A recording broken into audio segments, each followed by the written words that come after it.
Cheap Grace from Small World's Big Adventures with a little Spooktober announcement before a review of the spooky game Mysterium. This week and next week, we'll be giving away a game from our personal collection. This week's game is Forbidden Island, a razor-edge cooperative game about hunting for treasures on a sinking island. To qualify, you must live in the United States and comment on at least one video this week, October 15th through the 21st. We'll then choose a winner from the comments. Also, everyone who comments throughout the month, the 1st through the 30th, will be entered for a brand new copy of Horrified, a maddening cooperative board game with iconic monsters. We will announce the winner by commenting on one of the person's comments and announce on each Sunday's video who has won. The more videos you comment on, the greater your chance to win, so let us know your thoughts on the game. Hi, I'm Gracie, and this is Scott with Small World's Big Adventures, building community through gaming, and today we're going to talk about Monsters Menance America. Monsters Menance America is a game for 2 to 4 players. It plays in about 90 minutes.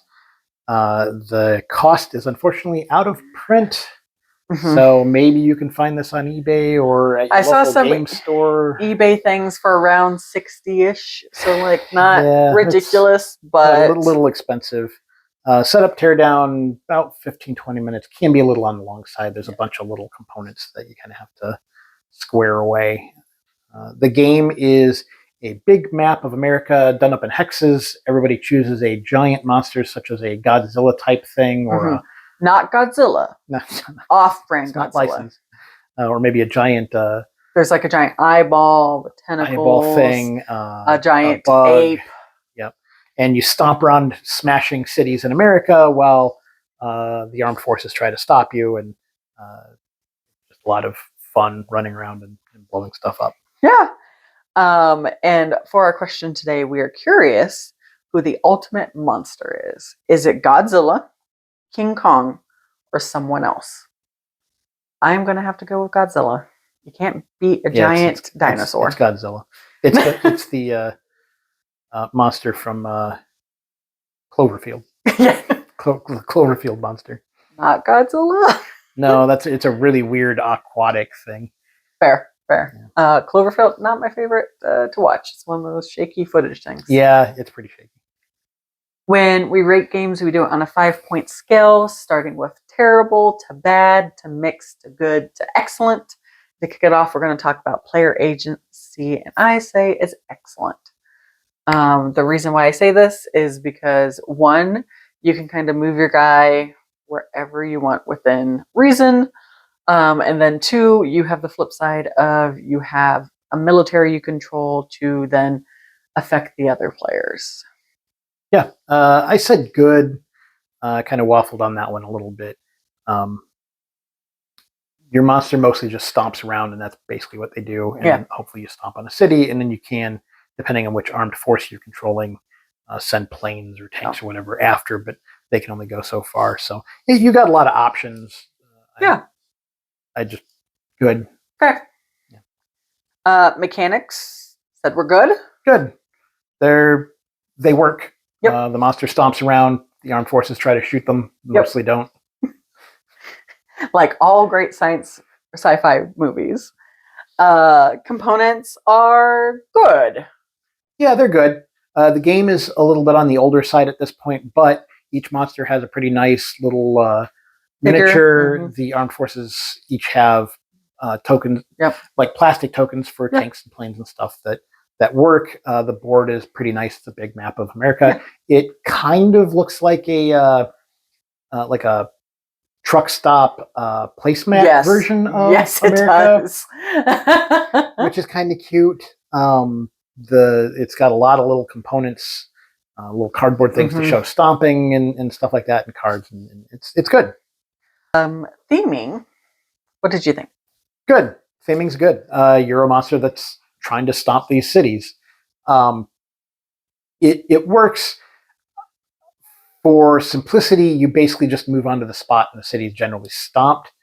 And if that were the main focus of a game, I'd maybe change that mechanic around a little bit to make it a little harder to kind of stomp cities or or do something a little bit differently there. Maybe make cities bigger so that it takes a few turns to stomp each section of a city or something. But otherwise, the theming's good. I said theming is excellent. All the things you have very much make you feel like you're in a 1950s, 60s monster movie. And I mean, your guy looks giant on the map, and that's lovely. Yeah. Also, how hard is it for Godzilla to smash a city? Not that hard, Scott. Not hard, I guess. Not that hard.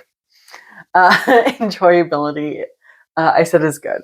Yeah, I agree. It's good. Well, yeah. I've enjoyed every time I've sat down and played the game. It's fun. This game does not take itself seriously.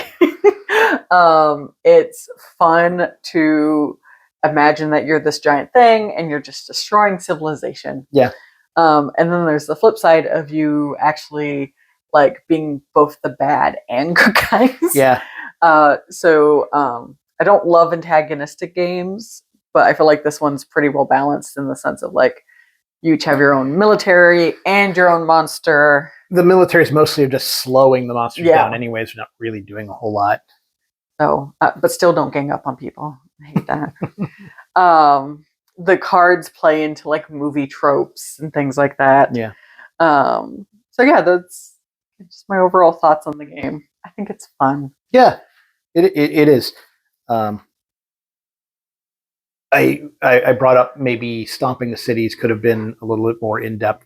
Also, there's not a lot of fighting between the big monsters. There are rules for it, but it mostly gets avoided in the game. Yeah. And generally, it doesn't happen a whole lot until right at the end. Yeah. And then it's pretty kind of simplified, essentially. Mm-hmm. So it could have been more monster fighting. That's a different game. Yeah. It is fun to smash up America, run around and crush all the cities. Like I enjoy that. And yeah, it is kind of a cute mechanic of you choose a monster and then you also choose an armed force that you get to control, and the armed forces play differently. Yeah. The Navy's not the Air Force. The Air Force isn't the Army. And then also the monsters all have different abilities. And then also you get to draw cards and get mutations and stuff like that, which give you even more abilities. And it's fun. If you like Conquest Planet Earth, which is, in my opinion, the alien version of this. Yeah, kinda. Then you'll probably like this game.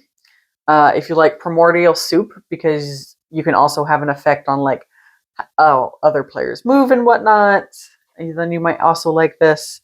And then Horrified. If you like classic monsters. Yeah. And then there's two. There's Horrified and Horrified Cryptids. Yeah. So if you like any of those games, then you're probably going to like these. Yeah. If you enjoyed our review, go ahead and hit the like button. If you want to hear more board game reviews, gamekeeper tips, glimpses into our new campaign, or anything else board game and tabletop related, go ahead and hit subscribe. And if you hit the notification bell, you'll be notified next time we upload.